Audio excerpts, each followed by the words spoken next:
I saw Limp Bizkit finally. I've never seen Limp Bizkit live, and so this was my first time ever. For real? I thought you had seen them before. No, I mean I was like 12. Oh, okay. A lot of these bands I've been seeing this year, I haven't like seen before because I was either like too young or something like that. So which sucks because I'll never see Linkin Park ever. I know that blows. It sucks. But anyways, Limp Bizkit goes out, right? And literally, so the sign comes up, and we're kind of confused. Like everyone starts cheering. They're getting into it. You know, DJ Lethal's stage. He has a high rise. I didn't realize how much call and response he did vocally too. He does a lot during the songs, but it's very confusing because they start coming out on stage, right? They start playing and they start off with break stuff. But we're like, it's Fred Durst coming out, but there's this guy that comes out with a cowboy hat and a whole cowboy getup. West Borland's kind of dressed like those Mexican ghost things, you know, with like the weird makeup and stuff. Oh, and like the Day of the Dead. Like Day of the Dead kind of vibe, you know? So he came out looking like that. And then a lot of us were like, is this Limp Bizkit? And then we see on the thing, it says New Metal Cowboy. And Fred Durst says, we didn't even recognize Fred Durst. What the fuck? Like, we didn't even realize it was him. And he's straight up singing break stuff in a country accent. What the fuck? And he's like, howdy y'all. And then he's like doing a square dance and like doing the entire song of break stuff with a southern accent.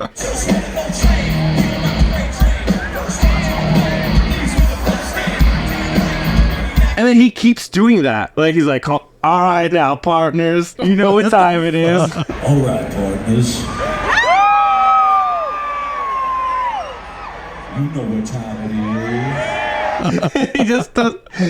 So the first concert I see of Limp Bizkit is a troll the entire time, and he keeps that going for the entire set. It was fucking hilarious. And then at the very end, he even talks shit about the promoters for Woodstock '99. He's like, at least Danny Wimmer from here does it right or whatever. He says some joke about that. He's making jokes about things. He brought a little kid on stage to sing one of the songs. Really? You could tell it was really random because the kid completely froze. Like he couldn't even like move. So that was really cute. And at the end, he's like, I know I'm not allowed to do this, but we're going to play break stuff again. And then he does it the right way. But all the other songs are all with like a southern accent. In the middle of songs, they'd have like classic country songs playing. Oh, that's funny. It was ridiculous. Oh my God. They're such trolls and I love it. It's such a good time, man. You couldn't help but smile. They have one of the hugest crowds of the entire... Really? They are kind of one of those like nostalgic bands, so makes sense. Well, people got to remember, they were the biggest band ever. At that point, you know, if you look at like break stuff, you know, they have so many like pop stars in that video alone. Oh yeah, I've seen like Eminem, Snoop Dogg, like everybody in that video. So like they were huge. They Sinful had a big crowd too, but Limp Bizkit took the cake 100%. They had so many people. Downside, I saw Guns N' Roses. Oh my God, what was that like? First off, they slow down all the songs. The Axl can keep up. No way. So imagine November Rain like a little bit slower. Oh my God.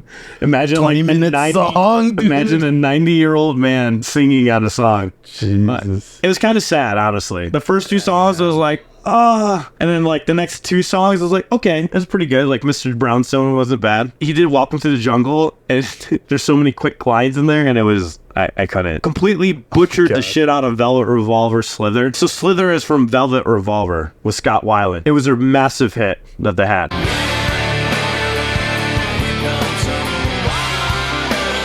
Yeah, so he completely butchered that song, man. And then we kept listening and stuff, but November Rain was just...